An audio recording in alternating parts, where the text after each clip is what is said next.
Officer Daniels thought he was untouchable. He had bullied, harassed, and abused his power for years, especially against black people. So when he saw a black woman in court, he didn't hesitate. He grabbed her, pushed her, humiliated her, in front of the judge, in front of witnesses. He made sure she knew who was in charge, but then she reached into her jacket, pulled out a badge. The courtroom fell silent. Daniels staggered back, his face turning pale, because this wasn't just any black woman. The truth froze everyone in the court. The courtroom buzzed with quiet murmurs as the judge prepared to give the final ruling. Officer Daniels stood with his usual smug arrogance, his uniform crisp, his badge gleaming under the fluorescent lights. He had done this dozens of times before, testified against people he had arrested, many of whom had the misfortune of being black in a city where cops like him thrived on unchecked power. Today was no different. Or so he thought. In the back of the courtroom, the doors swung open. A woman in a sleek black suit stepped in, moving with quiet authority. She carried herself with the confidence of someone who knew her presence alone demanded respect. She took a seat in the gallery. Her sharp eyes locked onto Daniels as he continued to spew his testimony. Daniels noticed her almost immediately. His gaze flickered with a mix of annoyance and condescension. Another black woman, probably someone's relative hoping for a miracle. He smirked, turning back to the judge. Then she stood up. Daniels stiffened, narrowing his eyes. She wasn't just any courtroom observer. There was something about her, the way she held herself. He didn't like it. "Sit down, lady," he barked, taking a few steps toward her. "This isn't your business." The woman met his glare, unmoved. "Excuse me?" Daniels scoffed. He enjoyed these moments, making sure people like her knew their place. He moved closer, his voice dropping to a sneer. "You lost? This ain't the welfare office." A hush fell over the room. The judge's gavel hovered mid-air, shock plastered across his face. A few people gasped audibly. The woman, however, remained completely still. Her dark eyes, piercing and unreadable, never wavered. "Remove your hand," she said, her voice controlled, but with an unmistakable steel edge. Daniel's grip tightened around her arm. "Or what?" he spat, giving her a slight shove. The power trip surged through him. He could already imagine her flustered response, the way she'd shrink away like so many others had. But she didn't. She simply reached into her jacket. Daniel's instincts flared. His muscles tensed as he prepared to react. He knew this move. Someone reaching into their pocket, a sudden motion. He had drawn his gun for less. The entire room held its breath. She pulled out a badge. The air in the courtroom turned to ice. Daniels's smug grin evaporated. His face drained of color, his fingers slipping from her arm as he staggered back a step. The badge gleamed under the overhead lights, but not just any badge. She lifted her chin slightly, her voice calm but unyielding. "Officer Daniels, I am Chief Renee Carter," she announced, her words slicing through the silence like a blade. "And as of this morning, I am your new boss." The courtroom erupted. Daniels stood frozen in place, his lips parting, but no words came out. The weight of his actions, his arrogance, his unchecked power, came crashing down on him all at once. The judge's gavel finally came down, but it was drowned out by the whispers, the murmurs, the stunned realization that the world as Daniels knew it had just changed forever. A heavy silence hung over the courtroom. Officer Daniels' breath hitched, his mind scrambling to process what had just happened.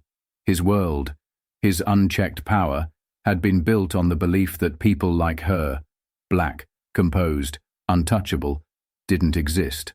Chief, his chief. Renee Carter stood tall, her badge still gleaming in the fluorescent light. Daniel's fingers twitched at his sides, his face contorting as he fought to regain control. The judge tapped his gavel.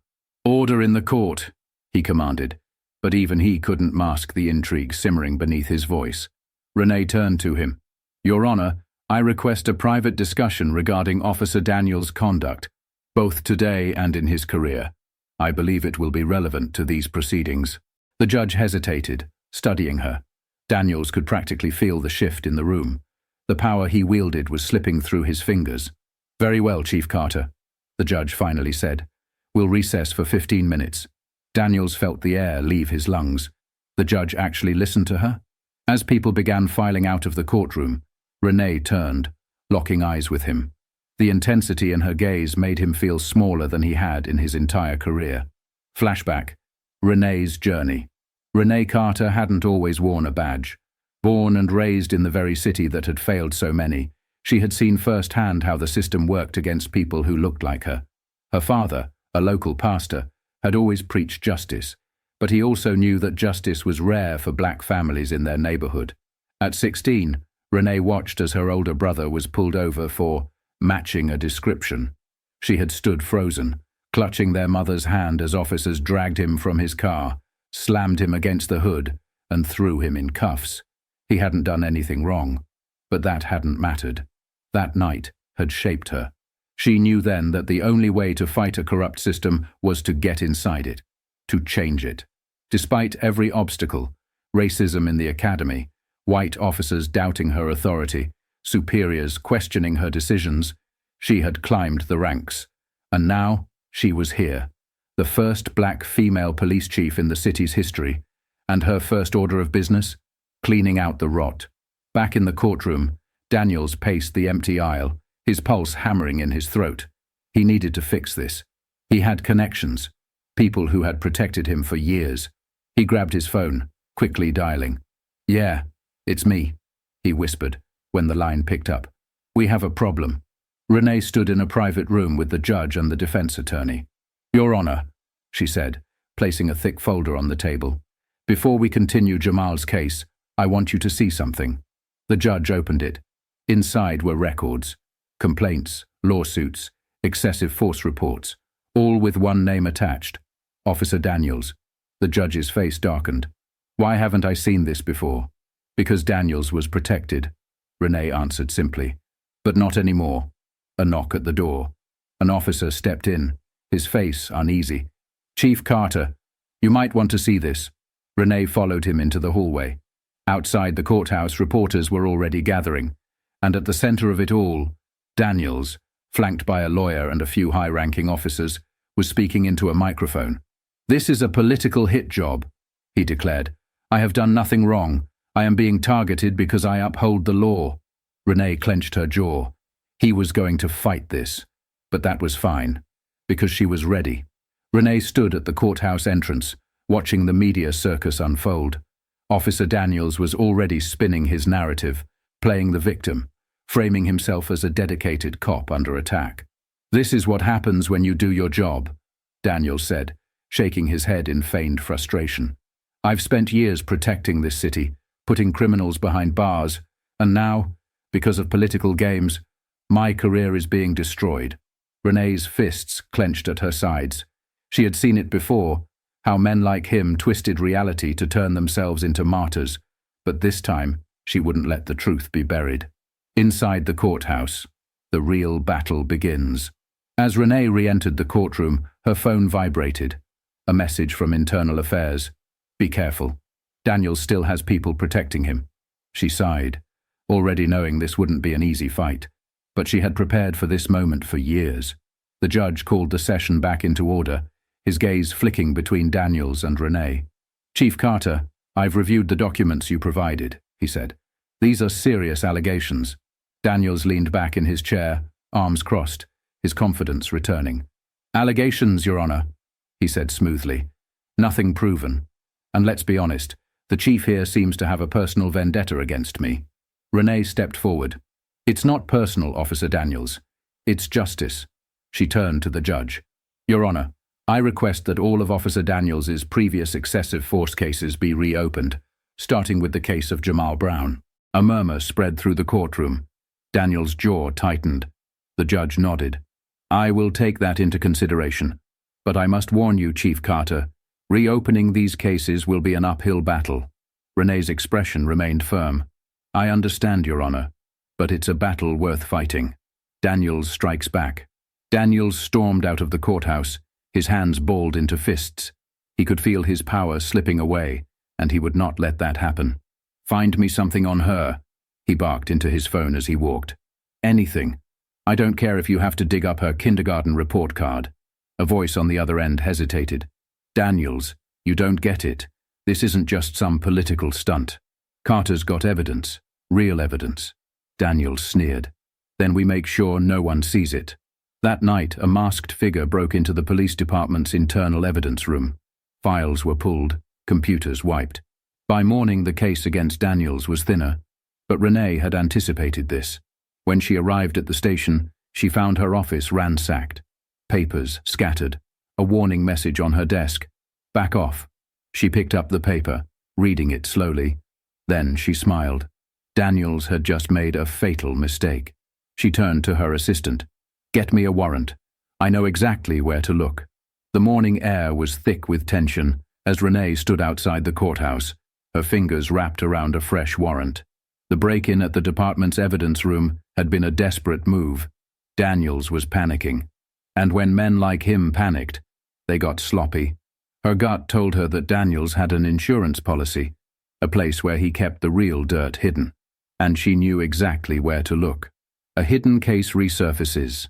Renee and her team arrived at Daniels' off-duty storage unit, an unassuming metal door at a rundown facility on the outskirts of town. Armed with the warrant, she watched as officers cut the lock and pulled open the door.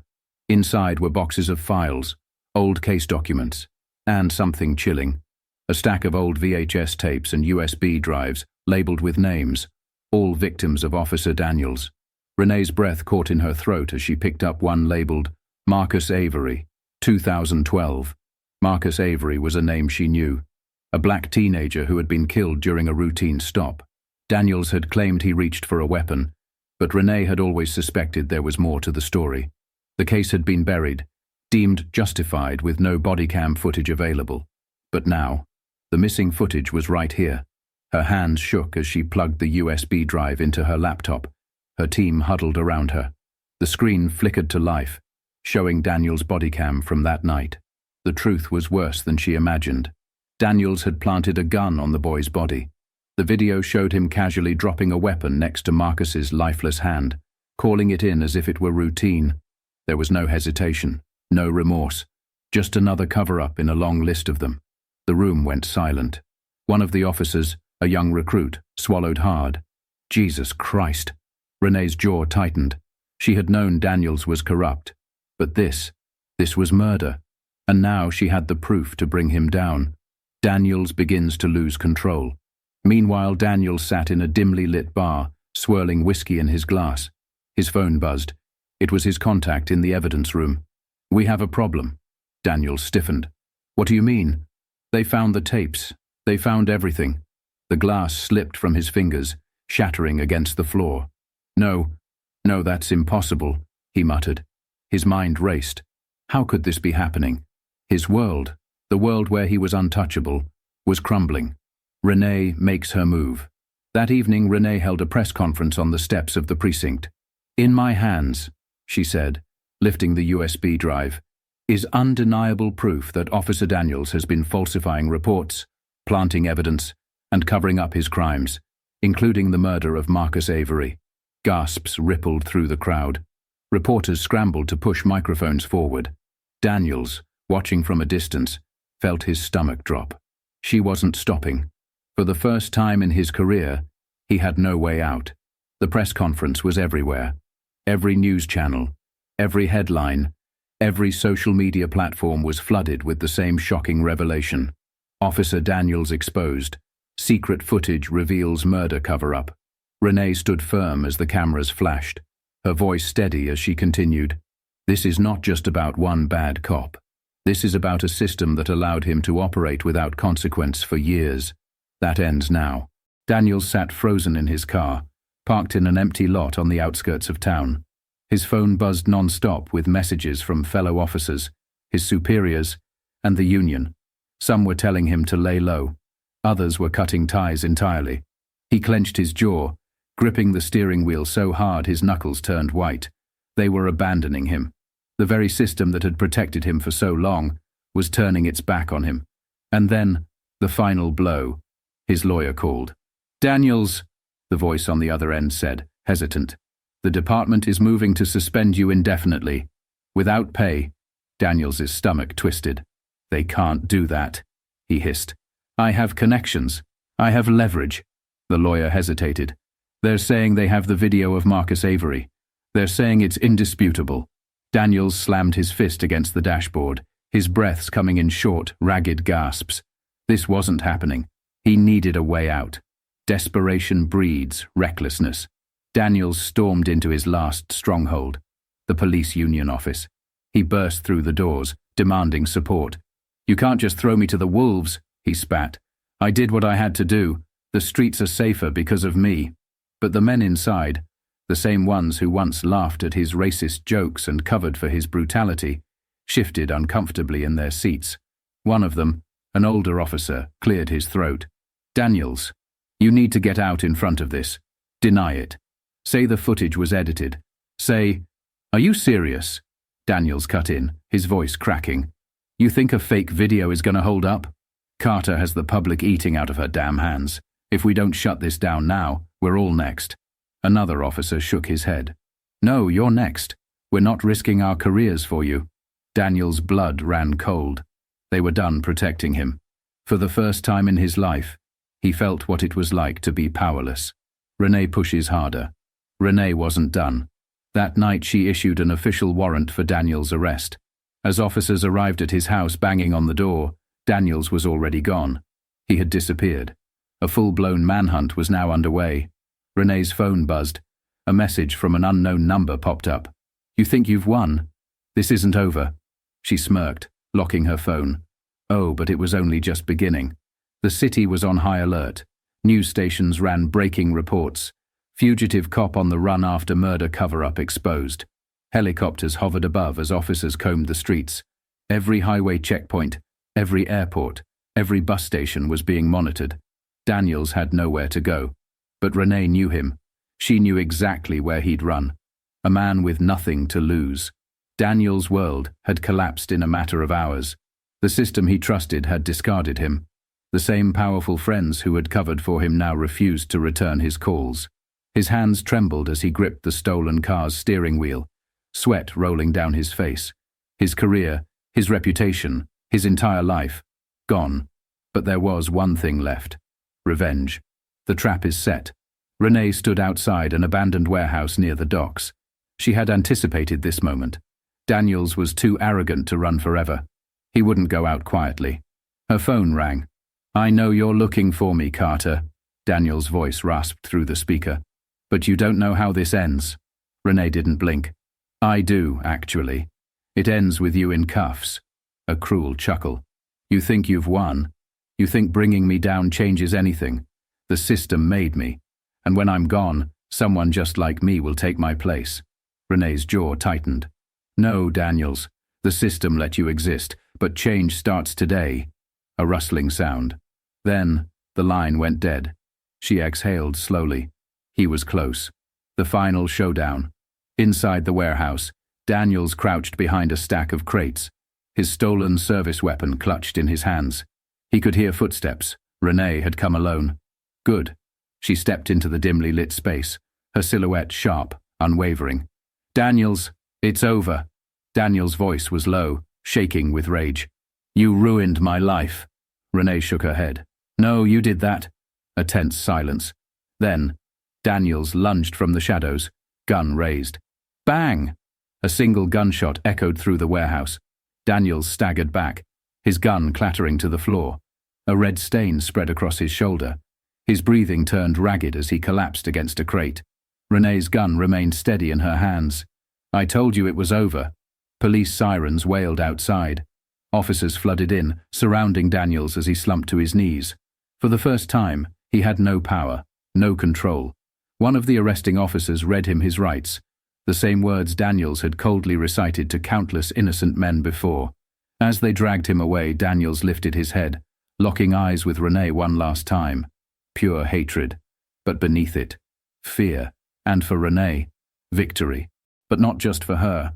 For every victim Daniels thought would never get justice. Daniels sat in the cold interrogation room, his once pristine uniform replaced with an orange jumpsuit. His hands, now cuffed, twitched against the metal table. He had spent his entire career terrorizing others in rooms just like this. But now, he was the one waiting.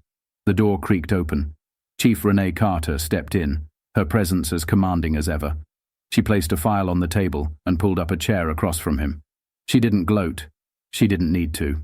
Daniels scoffed, forcing a smirk. "Enjoying your little victory." Renee remained silent, opening the file.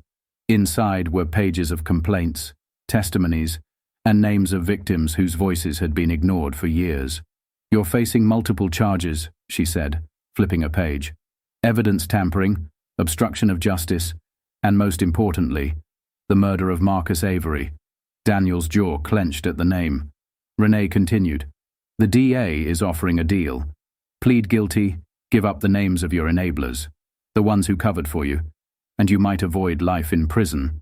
Daniels let out a bitter laugh. "You really think I'd sell out my own?" Renee leaned in, her voice dropping just slightly. "Your own abandoned you the second you became a liability." Daniel's smirk faltered. She was right. The union, his fellow officers, his connections, they had all turned their backs on him. For the first time, he was alone. The courtroom. The final reckoning. Weeks later, the courtroom was packed. News cameras lined the back. Citizens and activists filled the seats. And in the center of it all, Daniels, standing trial for his crimes. The prosecution laid out the case with brutal efficiency. The body cam footage, the testimonies, the forged reports. There was no escape. Jamal Brown, the young man Daniels had falsely arrested in the very beginning, took the stand. His voice was steady. "This man treated me like I was nothing," Jamal said. "But today, I'm here to make sure no one else suffers like I did." Renee watched from the front row, her hands clasped. This was justice, not revenge. Justice. When the guilty verdict was read, a wave of emotion rippled through the room. Daniels had finally fallen. The aftermath, a system begins to change. Daniels was sentenced to 25 years without parole. His fall sparked a wave of reform in the department. Other officers resigned, investigations into corruption intensified, and for the first time in years, people believed in change. Renee stood outside the courthouse, breathing in the crisp air. Reporters shouted questions, but she ignored them. Instead, she turned to Jamal, standing beside his mother. "You did good today," she said. Jamal nodded. "So did you." She smiled. This was just the beginning. The sun hung low in the sky as Renee stepped away from the courthouse, the weight of the trial finally lifting. The fight had been long, the scars deep, but today, justice had prevailed. Daniels was gone, not just from the force, but from the system that had shielded him for years. No more cover-ups, no more lies. Reporters swarmed, microphones shoved in her direction. "Chief Carter, how does it feel to bring down Officer Daniels?" one asked. Renee paused. She could have said it felt good. She could have talked about victory. But instead, she looked straight into the camera. "This was never about bringing down one man," she said firmly. "It was about holding a system accountable, a system that let him exist." The cameras flashed, the world listening. She turned, walking down the steps, past the people who had fought alongside her, past Jamal and his family, past the young black kids who now saw a new future, one where justice wasn't just a promise, but a reality. As she reached her car, her phone buzzed. A message from an unknown number. One down. Many more to go. Renee exhaled. The fight wasn't over, but change had begun. And this was just the first domino to fall.